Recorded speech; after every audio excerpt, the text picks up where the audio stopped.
And so net bottom line, what came to you? What went to your account? Oh, 150. Oh, that was your net. That was That's after the all net the for you. expenses. Yeah, that was Oh, after Kenny, everything. come on, man.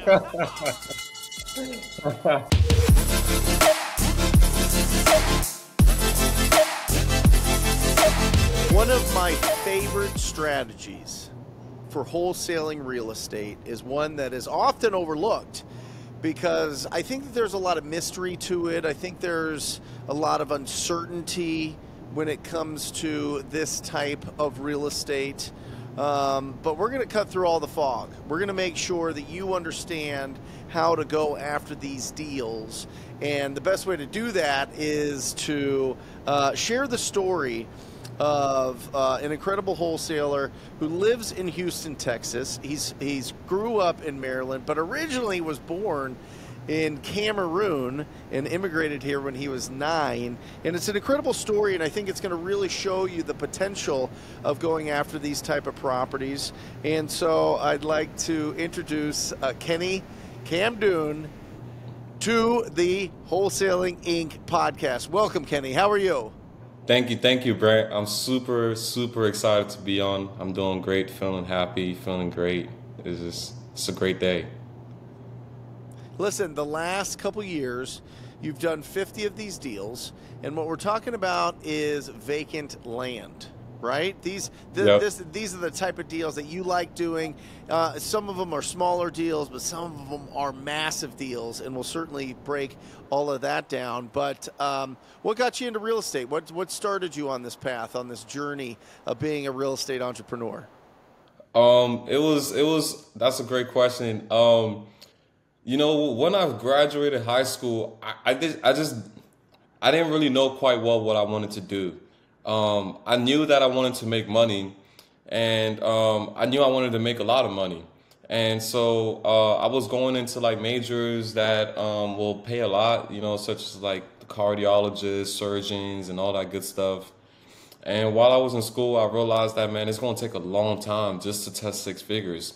And I was looking online, and I was like, man, I see people already touching six figures right now. So I was just kind of looking at ways to like make money. I was Googling like how to make $1 million and all that good stuff. And I stumbled upon wholesaling. So I think I got targeted. I stumbled upon wholesaling. I started like learning all about wholesaling, buying all these courses about wholesaling, trying to learn it.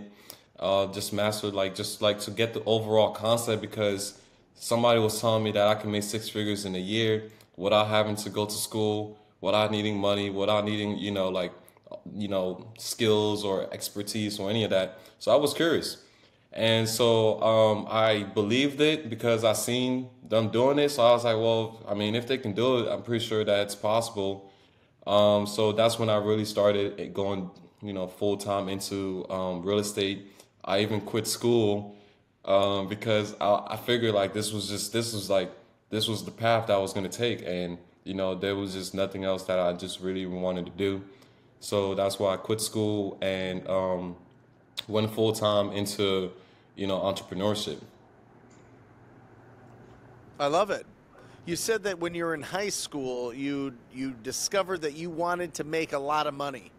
Why? Yeah. Why make a bunch of money? What's the point? You know what I mean? Like, why not just, just get a regular job and, pay bills, live your life, do all those things? I mean, why not just do that? Because I figured that, life, that God, I believe in God. And I figured that like God wanted, just more for me, and that if I have dreams of achieving a lot, then that's pretty much kind of like what he meant for me to do in my life.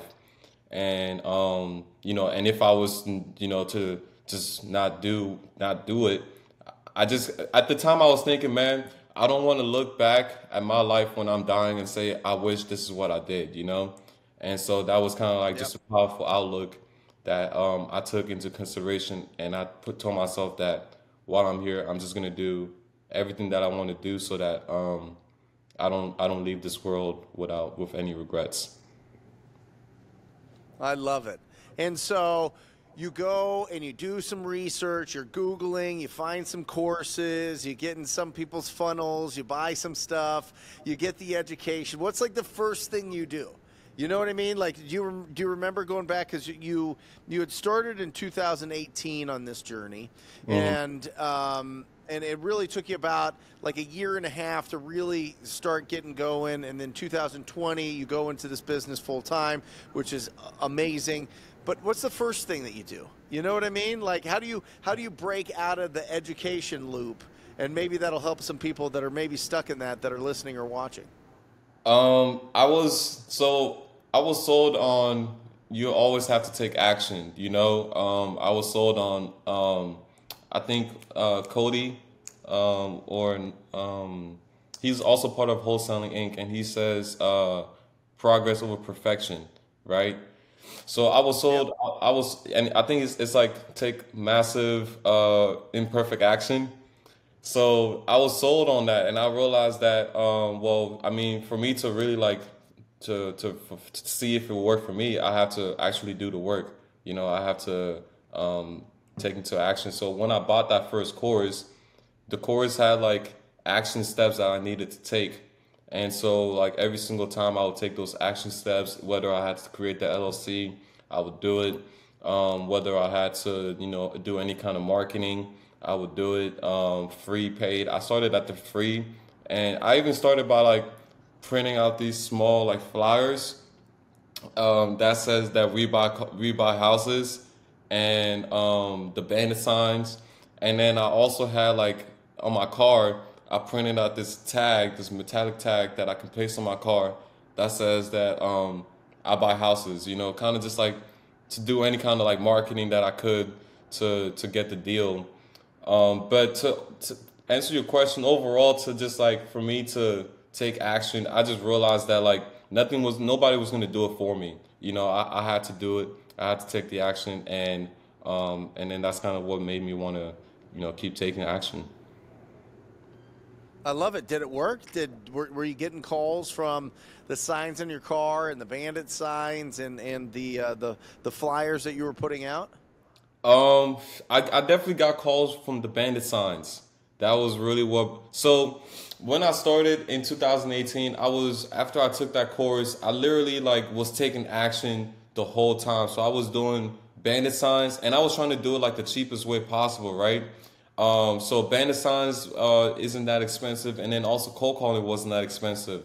So I was doing like these two marketing strategies, and they were working. I was getting leads. I was able to talk to people. But my main pain point was that I wasn't able to lock the deals on the contract. I wasn't able to get the motivation, or like just have those conversations. I was like afraid to have these conversations with the seller, afraid to, because I figured, man, this house is worth so much. Oh my gosh, I don't want to mess anything up. This and this. What if it's not a good deal? What if I end up getting on a contract and it doesn't sell? Like all of these like things were stopping me from actually getting the property on the contract. And I think it didn't necessarily have to take me 2 years to do it. When I look back in hindsight, the only thing that really took me 2 years was because I didn't have the courage to actually like even put the property on the contract. And so I was always stuck on, I just need to know more, I just need to learn more. And I even stopped, like there was periods of time where I was getting so frustrated that I couldn't get, a deal in the contract. And I was listening to Wholesaling Inc., the podcast, and I was listening to all these people. Somebody had a deal in like 2 months, and I'm like, man, I'm already 6 months in. I'm already like $10,000 in debt because, courses and mentorships and all that, and I don't have a deal. And then this guy has a deal in 2 months, and so it's like it was frustrating, But I ended up actually quitting because of that. And I was trying to like do other things, maybe like that'll get me the money faster. But it actually, when I really look back at it, I was like, man, I've already like put in so much work in real estate and learned so much already these past 6 months. If I just like hang it up and try something new, I'm pretty much gonna have to like start the circle all over again, and it will just continue to loop. So that was when I quit. That was like towards the end of 2019, and I quit. I ended up like doing like trying to do like Amazon FBA or something like that because it's gonna be easier. And so I actually bought the course, and like I'm an action taker, so like when I set my mind to do something, I'm just gonna take action and until I figure it out, right? But while I like started the Amazon FBA thing, I realized like, okay, if I do this, I have to also realize that it's probably not going to happen as quick as I think it's going to happen. There's going to be another learning Sure. curve, and it's going to be another probably 6 months to 8 months for me to really like start making money. So then what happened was COVID happened, and COVID happened, and like the world shut down.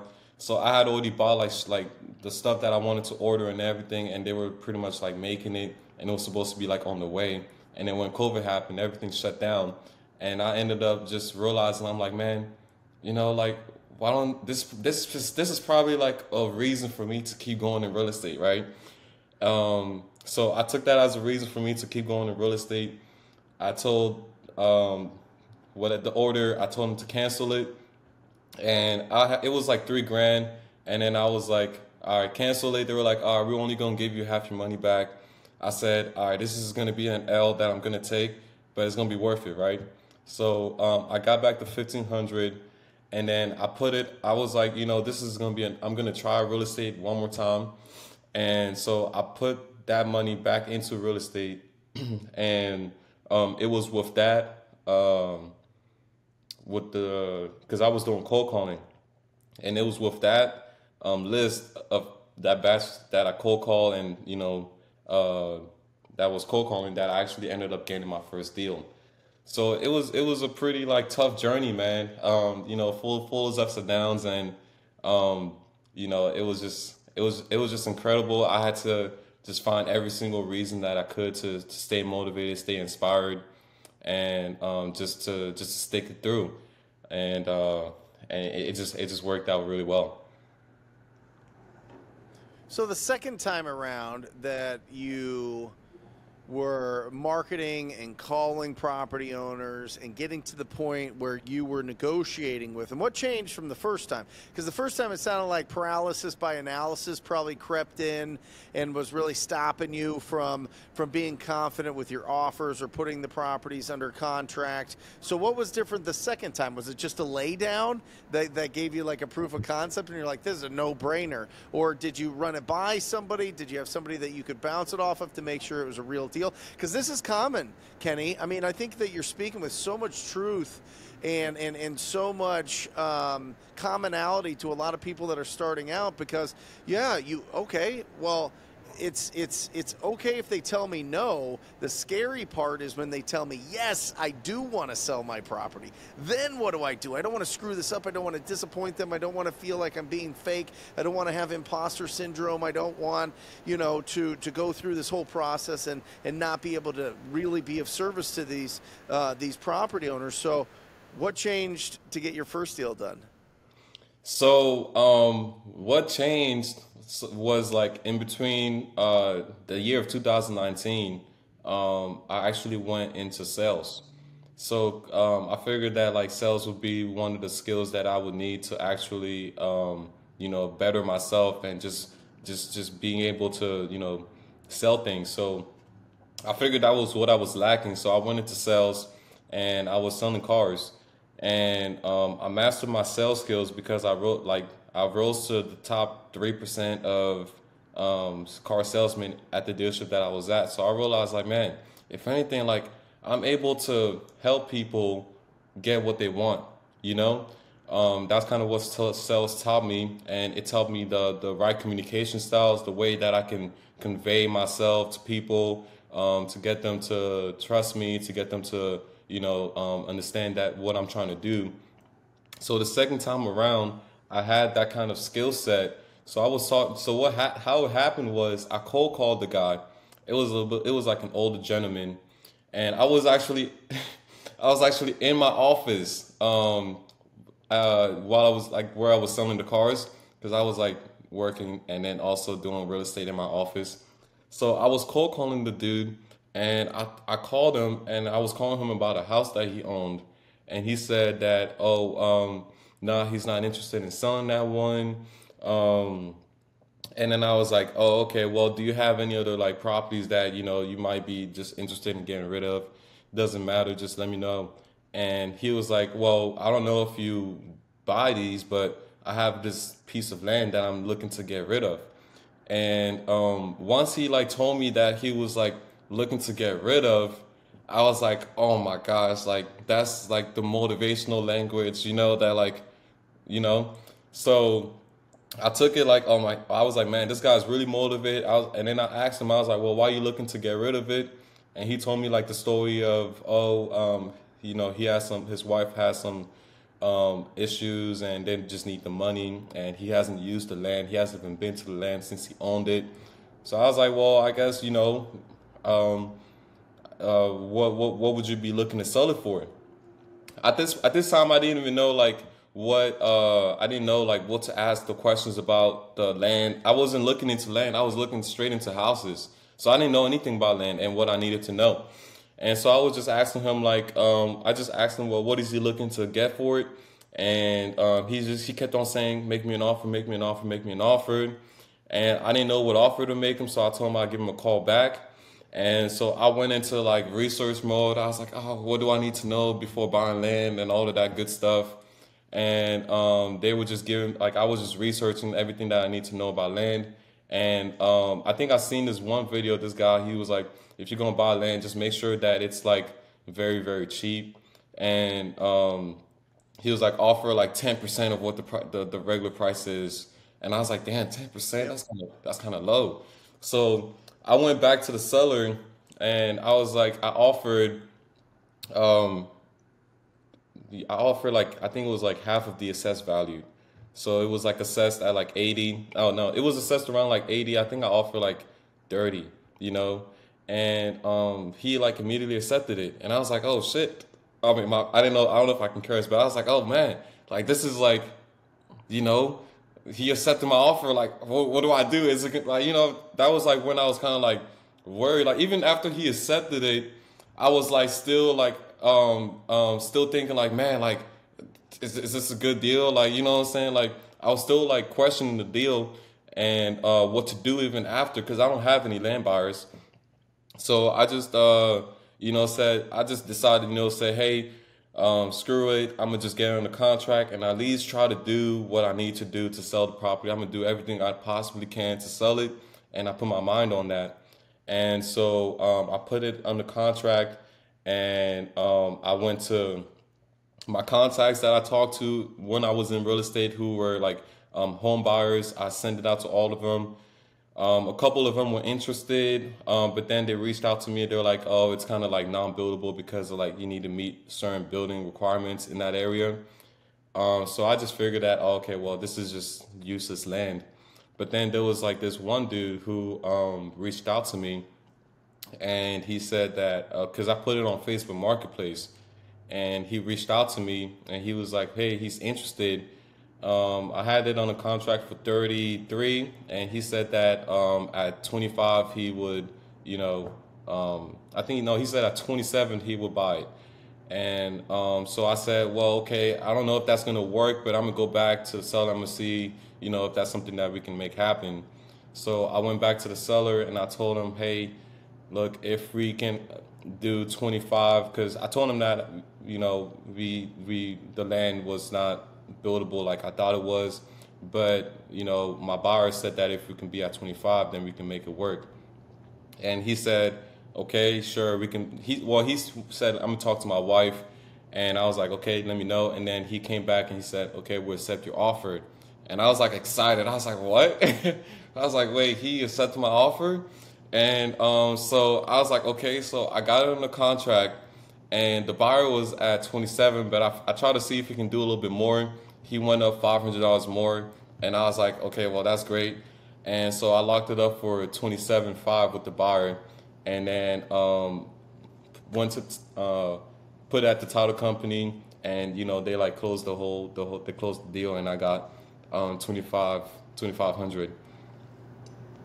I love it. First deal, First deal. victory bell. Here we go. Come on. Yep. That is awesome. Well, and that's when everything changes, right? That's Yeah. when you get that proof of concept. I truly believe there's 5 steps to building $1 million, because this is what you said. How, at the beginning of the show, how to make $1 million. That's how you Google it. This is it. Number 1, find your tribe, right? Find people that are doing amazing things that you're naturally pulled to, and you have some excitement and you have some passion for, right? And that passion will eventually turn into conviction, but there's got to be a spark there. There's got to be a reason that you do that business. Number 2, follow a model. Don't just go out there and reinvent it. That's where you're doing your research. You're following what model you want to go with. Number 3 is you get the proof of concept. You actually earn some income. You bring in out of thin air some income from your efforts in this business, and that is such a key milestone in this business. 4 is just staying focused so that you can build consistency so that you can get into this business full time. And then 5, become a magnet. Become a magnet for really top quality talent that will help build out your business. But that third part, I'm telling you, that proof of concept is so absolutely critical. I love it. And then after that, look at you. After that, now you've done 50 deals. You're doing deals all the time, and you just closed the biggest deal that you've ever closed. Is that right? Yep. I closed my biggest deal. Let's talk about this one. Okay, let's talk about this. Don't tell us what you made. Let's build the story here, brick by brick. So first of all, when did you close this big deal? I recently closed this big deal like last month, the end of last month. Last month, perfect. And when was the first time you talked to the property owner on this? And it's a piece of land, right? Yeah, it's a piece of land. The first time I talked, so I ended up sending some direct mail to this owner, right? And the first time I talked to him, I really want to put you in a hot seat here so that people can follow this roadmap. So where did you find this property? You're not just going to send mail to every property owner. Where specifically did you find this list that you sent to this, direct mail to the property owner? What'd you send? Did you send a postcard? Did you send a letter? Like, really break it down. okay, I'll break it down. So I target specifically vacant land, and so it'll be like vacant land in a specific county, and any owner who owns land in that county, and I'll have like a certain criteria of the type of land that I'm looking for. It'll be a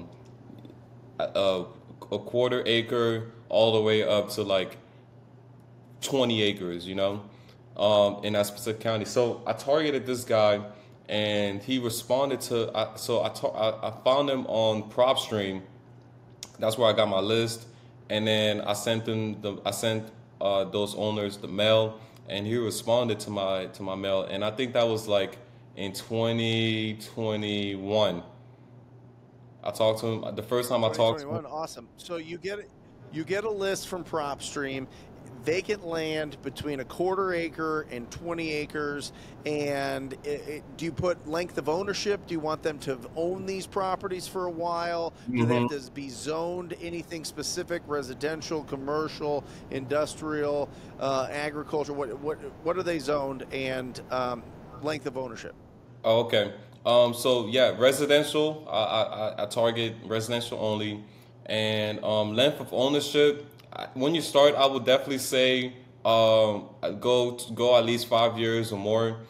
If it's land, if it's like 10 years or more, and you still have like a big list, I would say like that'd be even better, because like the longer they own it, the more motivated they are to sell it, because like most people who own land don't even use it. Or they inherit the land, they don't, So the longer they own the land, the better when you start, as long as, the list is still pretty good. So I would at least target people, and my list has to be at least 2,000 records, 2,000 records or more.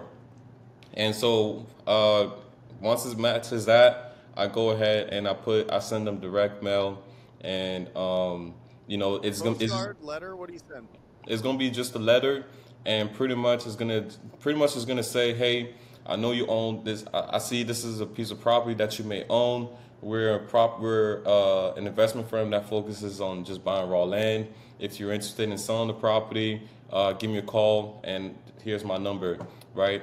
And that's just pretty much what the letter says.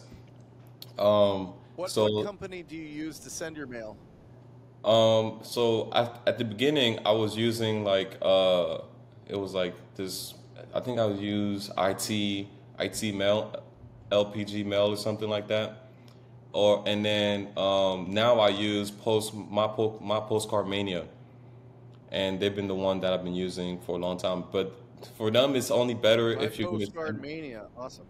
yeah, it's good for them if you're sending like bulk mail because they'll give you like a discount on the mail. So I will buy like 10,000 records at a time, thinking that, oh, if I send 1,000 records every single month, that's 10 months right there that I'm buying. Um, and so they sent out the mail, and the dude responded to me, and it was actually about a different parcel of land that he responded to. And so we ended up doing some business on that piece of land. So by the time that he reached out to me, I had already wholesaled a couple. And so my wholesaling is pretty much just I was just building on that, that money. Like I wasn't touching it. I was just putting it all into the business, right? So when he reached out to me, I made an offer on the piece of land that he owned in another county, and it took him a little bit long to accept that offer, but he ended up accepting it. And so what happened was when he accepted the offer and he said that I had to close on it personally, and that I couldn't wholesale it, I told him, okay, well that's fine because I have the money in my account anyways. It was like what, 40,000 dollars. That was what the land was worth, and I had that in my Yeah. account. And so I ended up just like saying, you know what, screw it. Because I didn't really know too much about land either. Even though I was wholesaling at this point, I still wholesale a couple, but I really didn't fully understand land. And so, like, there was still some questions that I had about the property. But I was looking at the market and I realized that, like, man, there's just no way that I could lose on this deal, even if I buy it without knowing anything, because I can just literally put it right back on the market at the price that I bought it for, and somebody will buy it like that. So that was kind of like how I made sense of the deal. Um, there's this thing called like the replacement cost. You can't replace that, land at that price anymore. So I bought the land and I ended up reselling it. So I bought it for 40, and I ended up reselling it a month later for $80,000. And I sold it, and it was like that was like a deal. Well, I sold that land on owner financing actually. So what I did was I bought it for $40,000, sold it for 80,000. I told the seller, give me $40,000 so that I can at least have my money back, and I'll The buyer. finance the buyer. Yeah, the buyer to give me the $40,000 down as a down payment, and I'll finance the rest for like 7% interest for 5 years. And they were okay with it. So I was like, well, that's great. First, I already get my money back, so I have no money in the deal, and then I earn, interest on the money that I already made. So that was a great deal. So then, a couple months later, boom, boom, things go by. I send mail to another county. Same criteria, right? Send mail to another county, same criteria. Um, you know, residential. This time, actually, I didn't put a limit on the acreage, so it was only residential, length of ownership 10 years or more. And then I think I put a limit on the assessed value though. I put the assessed value not more than 300,000. And so When you say assess value, who assesses that value? the county. So The like tax assessor. the tax assessed value, yeah. So it's like every county has like what they think the property is worth. So I would Perfect. say, the assessed value, the tax assessed value no more than 300. And so I sent that letter, and he called me. He said, "Hey, are you interested in this parcel of land?" And I was like, "Yeah." And he said, "Do you know it's like 200 acres?" And I was like, "Oh, it's 200 acres? Like that's a lot." So I was like, yeah, yeah, yeah, I'll be interested." Like I always maintain interest. I was like, yeah, of course I'd be interested. You know what I'm saying? We already did business. I'd love to do business with you again. Um, and then we went into it. And I was like, well, how much are you looking to sell the property for it? And he said he will be willing to sell for 300,000. And I was like, bro, at this even at this price, it's already a deal. So I was like, I was already getting excited. I was like, oh man, okay, okay, okay. But where am I even gonna get the money to get to buy this property, right? So um, what I did was I didn't. I heard like even though they give you a price and it's a good deal, still try to negotiate so that they don't feel like they're letting the property go. So I came back and I was like, well, I can do 250, and he said I can't go any lower than 270, right? So I knocked it down, 30 more thousand. So I said, well, if we can do that, how soon are you looking to sell it? He said, well, give me some time. I have to get some things together. I don't know if he had to like figure out taxes or whatever he needed to figure out. But around the time that we're having this conversation, it was like June, July last year, right?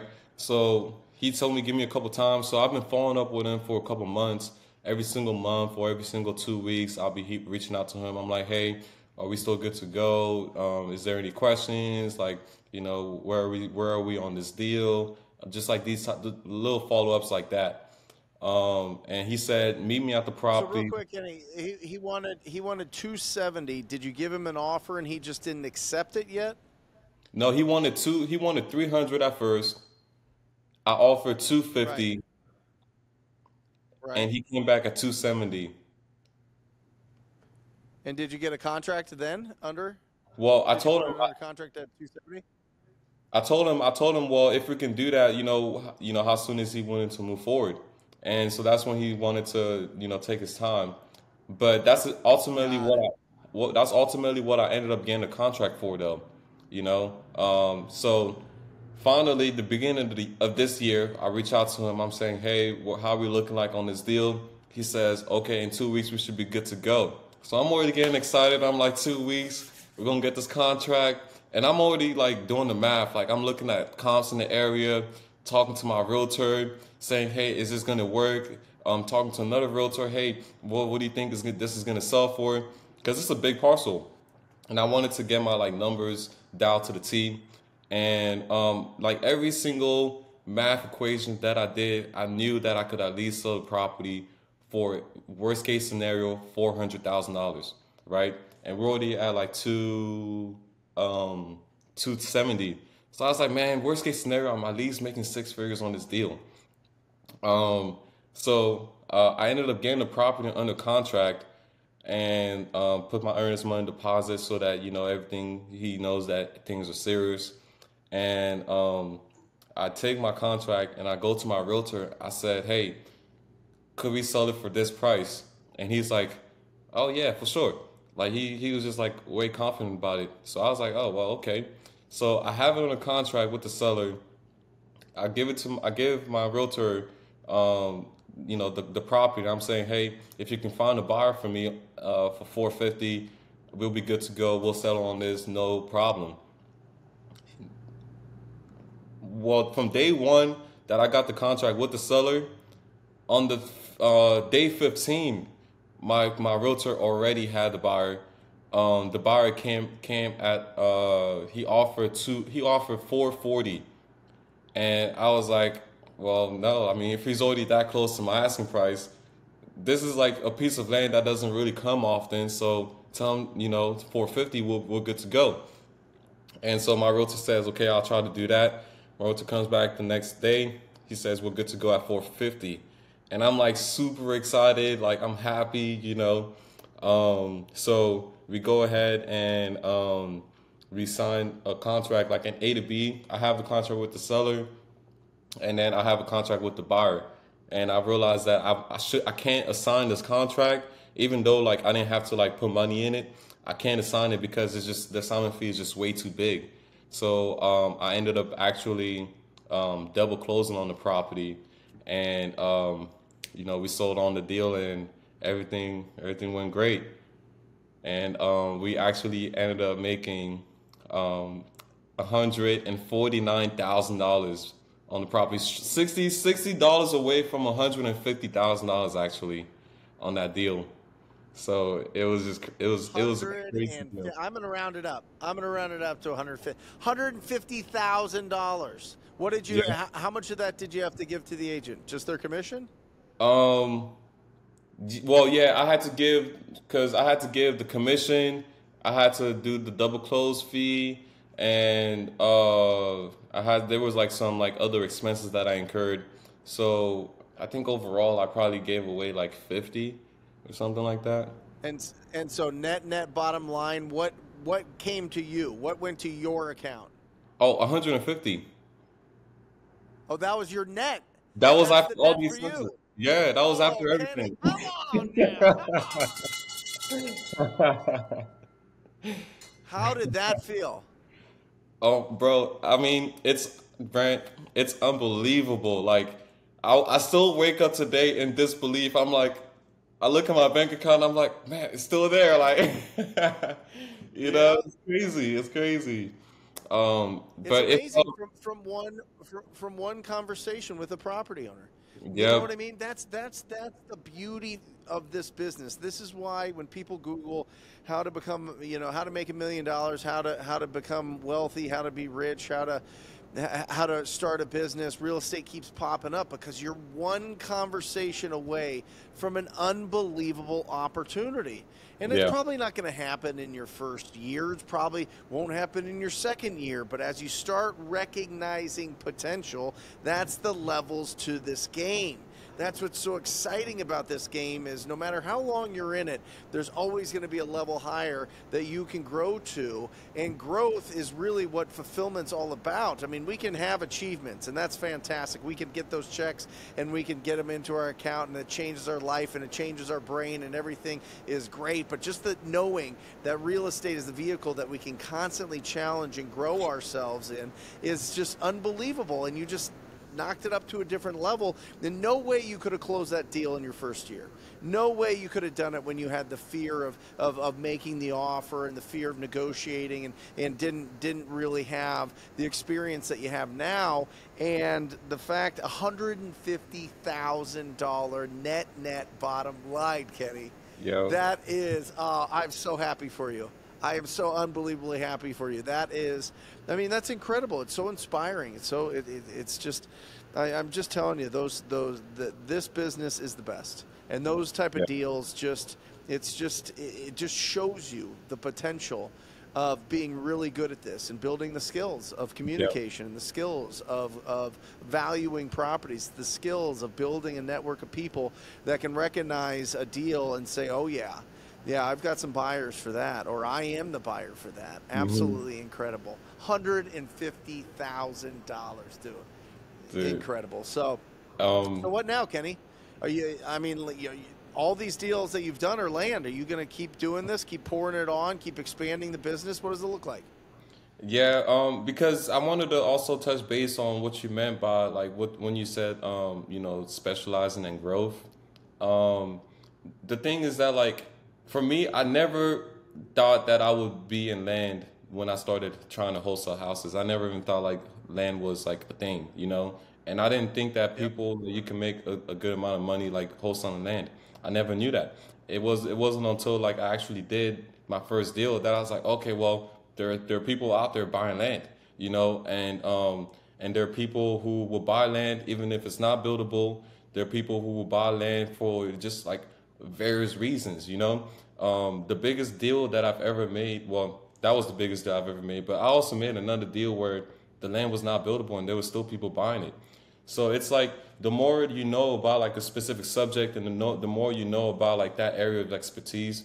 And the great thing about land real estate overall is that like you can definitely grow. So at first my checks were like $2,000, $3,000, and it wasn't until I started like expanding my know-how that I started increasing the amount of money that I made per check because I realized that, well, why would I sell the land for this amount when I know it's worth this amount? Because at the beginning I didn't know it was actually worth this amount, so that's why I was selling it for a lower price. But the more you know, like the more you realize the value, and you know start asking more of that value because you know of the opportunity that you're bringing on the marketplace. Um, but you know, for now, it's like even the way that I like to operate is I like to always operate because like sometimes in real estate, you know, deals don't always go as you plan it. So I like to overproduce so that like if there's some deals that you know underperform, I'm still okay. So I have like maybe like 10 deals on the contract right now that are set to close in the next you know 60 days. Um, and so once those deal closes, I'm pretty much going on some trips, going on vacation a little bit. I'm gonna go to Greece and Cameroon, and then when I come back, I'm trying to now take the business to the next level. Absolutely incredible. How old are you, Kenny? I'm 26. 26 years old.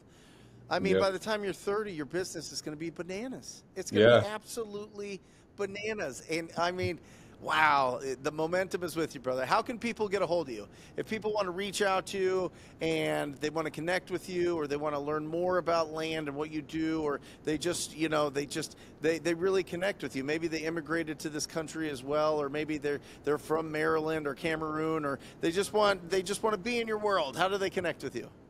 Um, for my younger folks, hit me on Instagram. You know, Kenny Camdoon. You know, I'm on Instagram. For my older people, hit me on Facebook. Whoever got Facebook or Instagram, it's the same tag, Kenny Camdoon. I also have a YouTube that I upload videos on there, so you can find me on YouTube as well. It's called Kenny Camdoon. So I try to keep it like you know the same for all you know all the channels. So you guys can always find me on my social medias. Yeah, we'll put the links in the show notes for sure. Kenny, absolutely incredible. Give everybody that's just starting out some advice on what they should do to take action first. To take action first, I would say that you know to make money, it takes courage, and courage is being able to act despite the fear that you feel. So it's like if you feel fear, then you know that that's probably something that you have to at least like do, especially if it's something that you want to do. If you feel the fear to do it, then it's like something that you have to challenge yourself to do it. So like the earlier you start challenging yourself to take action despite the fear, the better because then you start you know building that muscle and it's just gonna continue on the momentum. Um, that's really what my number one advice would be, and it will also be like if you see other people succeeding and you're trying to succeed and you know that you're doing everything you can to you know make things work, don't be discouraged because you aren't successful already. You know you just like continue to stay on your path, continue to learn, continue to better yourself, and continue to take action. And you know, as you do it, continue to try to figure things out. As you do that, your time is definitely just going to come. Time will come for sure. Kenny, Come. absolutely incredible. Kenny Camdoon, everybody, thank you for being on here. Make sure that you connect with them. And if you're interested in joining the most proactive tribe in real estate investing, the Rhino Tribe, go to wholesalinginc.com. Wholesalinginc.com. Check out what it is all about. If it feels good in your gut, then make sure that you sign up for a call, and we look forward to working with you and bringing you into the Rhino Tribe. And that's it for this podcast. Absolutely incredible. $150,000 from Yep. one conversation and a relationship that blossomed over time. It happens every single minute of every single hour of every single day, every year. Every day. I'm telling you, these deals are happening all the time. We just have to go out there and we got to find them. So as I will sign off with this podcast, as I always do, encouraging you to go out there and talk to people. Till next time, guys. Love you. See ya.